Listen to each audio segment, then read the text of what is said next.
Hello, welcome guys. Today I would just want to do a short video kind of showing you and making a little test how important a high amount of FPS really is. For that purpose, I chose the Porsche. I chose Valencia because it's not so long of a track. And we're just going to head right to the game. Also, thanks to Kunos for kind of sending over this nice set of courses shirt. So I guess we want to go to the game. The whole point of this video is about why high FPS does matter, and I'm going to test myself how good I can actually cope going low with the FPS. I loaded the setup. We are already on the track, so I think we should be good to go here. You can see in the middle on top of the screen my current frame rate, the GPU utilization, and CPU. Of course, the AMD CPU isn't really struggling here. 7800 X3D is probably one of the best CPUs you can have right now for sim racing. But any X3D CPU will really do for all the sim racing games that don't really utilize more than one core. The extra cache this CPU has is super helpful to give you a smooth and high FPS experience. It was the biggest game changer I had, because my FPS weren't bad before, but with that CPU it turned crazy good at the end of the day. And I'm not the only one reporting that. So, but this is about something else. This is about the GPU. So, if you are very limited in terms of frames, how that might affect your driving performance and how fast you actually are, or how difficult it is for you to learn the game. So now I'll just try to do 2 quick laps or something. The tire, of course, needs to be in the window for this. Right now, what I have with this, it's not really high FPS even, right? It's good, but it's not insane. But I have a very good and direct connection to the game. When I turn the wheel, I can immediately see the impact it has on the car. The screen changes, the car rotates or doesn't rotate, it over rotates or under rotates, and I have immediately information at hand what the car is doing and what I need to do to put it in a better spot, or if I don't need to do anything because it already is in a good spot. And that allows me to, just because the feedback is so immediate, I can kind of easily calculate in my head the kind of average amount of rotation I need through that corner. And that's why the driving overall should look rather smooth, and the rotation should start smoothly, finish smoothly, and kind of peak smoothly in the middle of the corner without kind of extreme amounts of rotation throughout a single turn. That's what I guess might look as a smooth experience in the video here. And I can well plan my corner because I really know the direction the car is going. And I have this immediate feedback. I know when I do something, I'm gonna change what the car is doing, what I can alter to, or yeah, in regards to the car behavior. Anyway, let's do one more lap. Let's focus a bit to do a good one. Nowhere near esports pace right now. I'm using the setup that you can also buy on Popometer, which should be one of the better setups I've built for the Porsche. And Valencia is a great experience with it as well. It's kind of made for this car. And you can of course get that pack either as an individual data pack, or you can get the entire bundle while you'll have all setups I made for the Porsche for all tracks, including the driving data, and then you can compare yourself to me. So that's on popometer.io. Okay, let's try to finish that lap in a clean and fast way. Don't push too hard. Bit of a slidey situation there, but easy to manage because I have direct feedback from the car in game, and I know visually if I'm over or under rotating, and how much I kind of need to reduce my pace or increase. Just on the verge there of clipping the curb, but still enough confidence that I wouldn't eventually jump there. Not the fastest lap in the world, but I think it's going to serve as a reference for now. And then we're going to change the FPS. So now we just go to the options, to video, we turn off the LSS. That already will reduce the frames, but we want to go a little more extreme here. So we are adding a lot of resolution scale. So we make the PC calculate more pixels. And we want to go really low here, okay? Let's see what we're getting. If we hit drive now, you can also see a drop in there. From 150 or something down to 50. And what we're going to have now is it takes a longer time for the GPU to produce the frame. So when I do something on the wheel, there just now is a bigger delay until that frame hits the screen. And there are less of them in general. So I guess there will be kind of a hole for my brain where it's not receiving information. Let's see. Okay. Wow, I'm not sure you can see this in the video because, of course, the video is only recording at 60 FPS, which is just a tiny bit above the 50 that I'm having right now.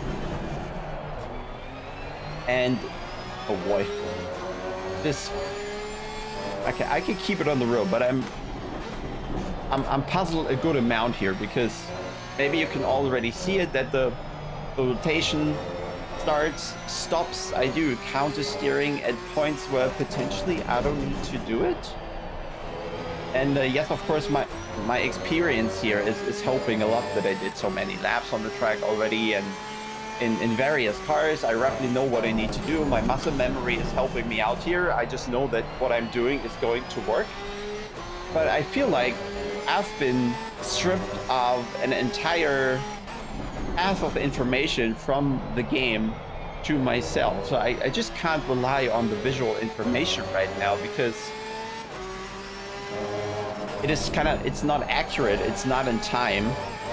And I almost feel like I have to kind of change my way of viewing the screen. I'm not trying to look sharp onto something particular, I'm just trying to kind of let the rotation of the car sink into my brain somehow from the entire screen. And I immediately also have a weird feeling in the gut here that is like, it's not yet motion sickness, but my brain is telling me something is not right here.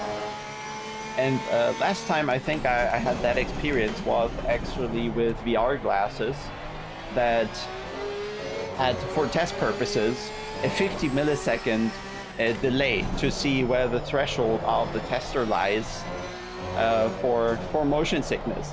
And this is about there. Not as extreme, but I definitely have this thing where I turn in and the car doesn't do it. And there's this ever so small delay, and then the car is too far to the inside, my turn in is a bit too late, the rotation has already started, or the car is over rotating by the time I start the counter steering, it's actually too late.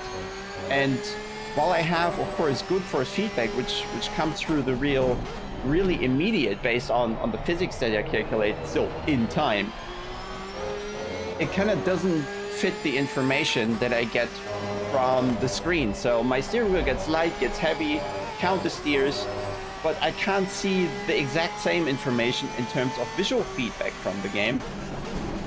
And yes, I'm talking here. You see, I'm adapting. My lap time gets quite a bit slow, actually. It might not have to be this much, okay? I think if I really try, if I stop talking, so maybe I'll try a clean lap here.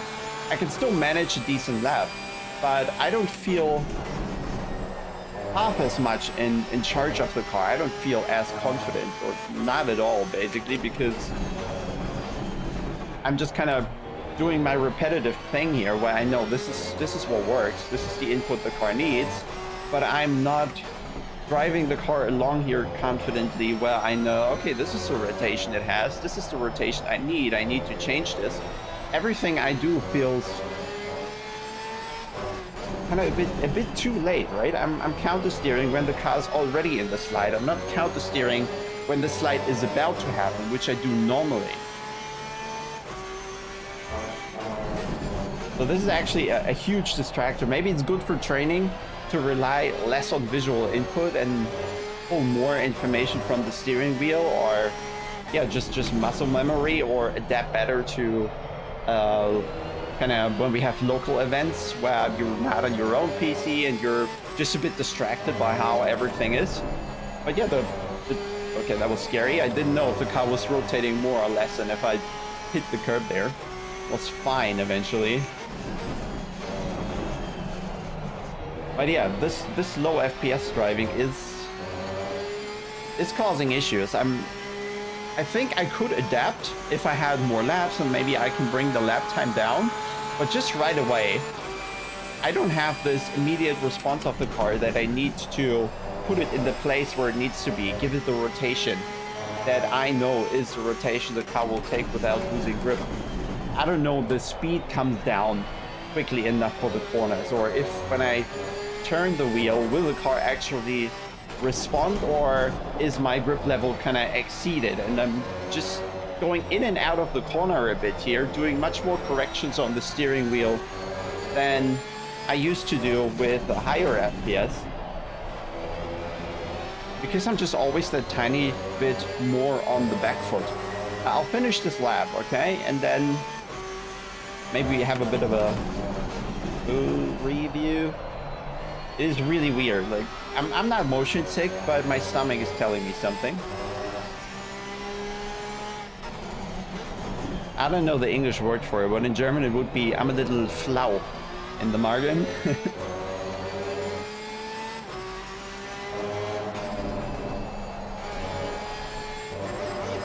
I'm getting warm from this. It's super weird feeling. It probably goes away after a couple laps, but just the change from high to low FPS is really, yeah, it's kind of breaking my brain right here. Okay, overall I'd say 3/4 is the lap time difference. I could probably bring it down, but then again, I could also improve the lap time of the high FPS lap. But let's just go quickly here in a, well, any corner really will do. Turn 1 is probably the most pronounced one, and just kind of just put it here. And I just want to paint a few things just to give you an idea. Let's take different colors actually. So what is happening? What is confusing me here? When I turn in, so let's just take the steering wheel here. Let's make it bigger, all right? That's the steering wheel, and I turn into the corner, right? That's a weird steering wheel. Let's actually do a proper steering wheel. That was the logo of a brand we're not mentioning here. Maybe this resembles more of the steering wheel I have in front of me with some buttons around here. Okay. So we're turning to the left, all right? There's a couple of degrees of turn in. And that has happened. But if we just look at the horizon, so to say, how we perceive that the car is in fact rotating, everything around us is traveling into this direction, right? We turn to the left and the environment around us is going to the right. The problem is that the environment kind of has a bit of a delay now until it responds going into this direction after I've turned in.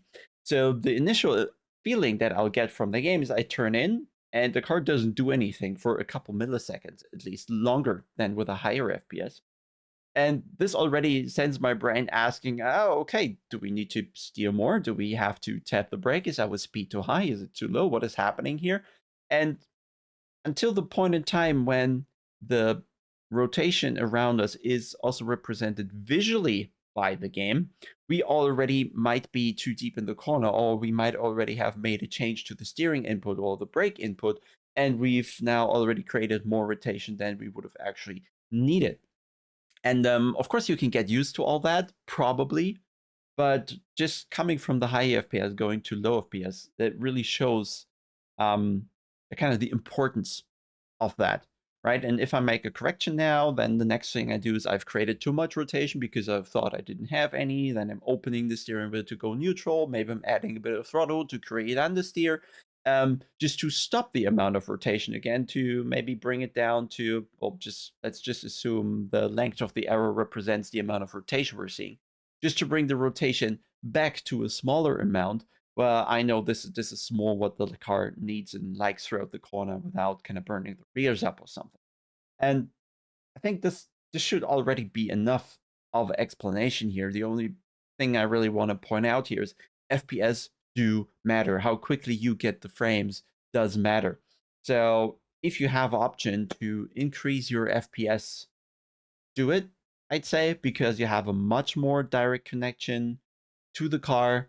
Everything you have maybe already in the force feedback or the sound is then also much more timely represented on the screen and just gives you an additional reliable feedback mechanism you can work with. And I have huge respect for everybody driving with low FPS because it is more difficult, I'd say.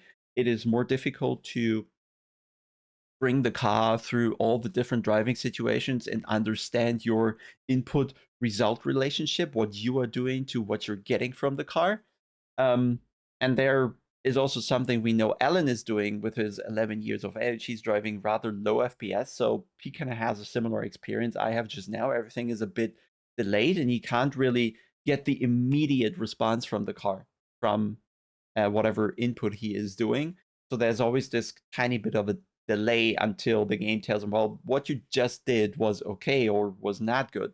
And for someone with high FPS, that information comes much more directly, much more immediate, faster, and you probably have it easier learning by the end of the day when the information you get from the game is kind of in sync with what you're doing. And I think that's already what I wanted to get across in this video. Make sure you have high FPS as much as you can, as much you can squeeze out of your PC. I think it matters. And that's it. Bye.